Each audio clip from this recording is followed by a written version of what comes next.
Meet Jenny, the waste producer. Like us, she's a self-proclaimed hard worker. She loves her 9 to 5 accounting job.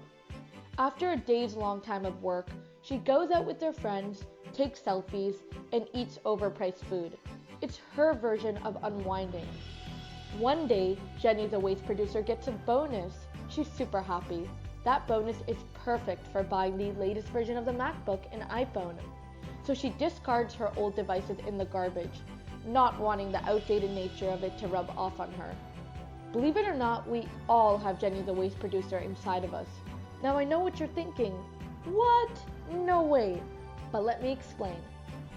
The European Environment Agency estimates that 250k to 1.3 million tons of electrical waste is dumped from the EU to Asia and parts of Africa.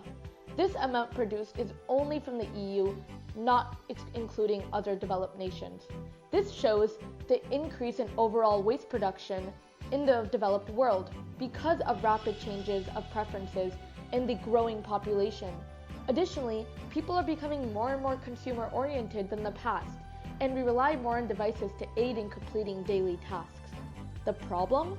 We're implicitly contributing to e-waste. Everyday appliances like TVs, radios, stereos, phones, kitchen appliances are tossed in the garbage or continuously bought. But do you ever think to yourself, where does this garbage go?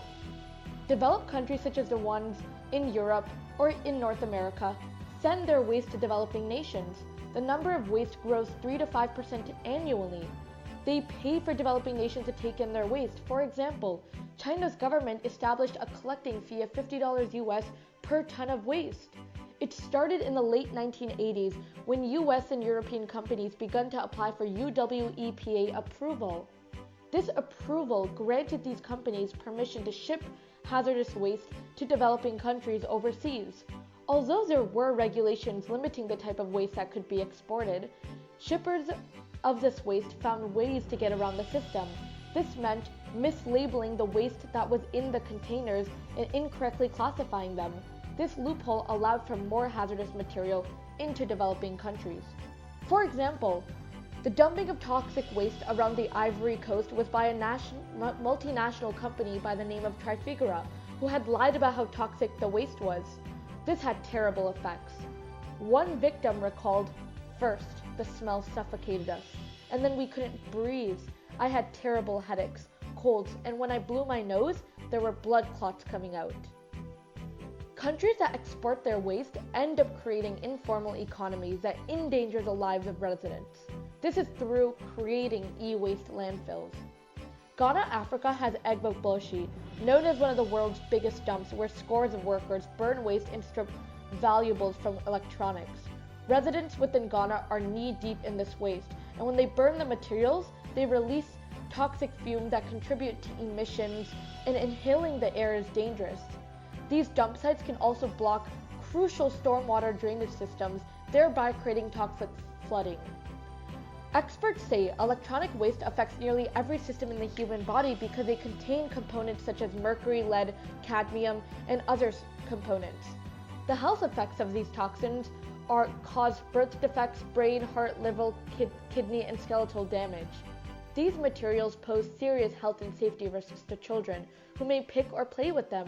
It's estimated that 80% of the children within the landfills suffer from some type of respiratory disease because of the contaminated air. The World Health Organization also says that these heavy metals, even at their lowest, threaten child development and cause neurological damage. But how can we solve this problem? Firstly, countries have to hold companies accountable for the way tech is designed.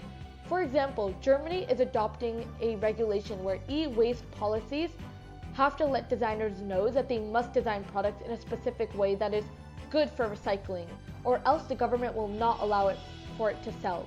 So it's important for other countries to begin adopting similar methods, perhaps through things like lobbying. Secondly, victims of e-waste should have more resources in order to sue governments or companies to break the economic incentive that motivates e-waste dumping in the first place. Because the problem stems from how expensive domestic recycling is, if companies and countries continuously had to pay victims who sued them, this economic incentive is deterred. Thirdly, consumer choices have to change. Research local recycling protocol in your local state or region. Don't throw away your old tech immediately. Be creative, reuse it, don't keep rebuying new stuff. Or perhaps you can resell it to local businesses whose jobs are to safely break apart the materials and reuse it. Such places do exist. Jenny, the waste producer, now recognizes her mistakes. Let's hope she changes for the good. But don't look down on her because you are just like her. Hashtag don't be Jenny the waste producer. Thanks for watching.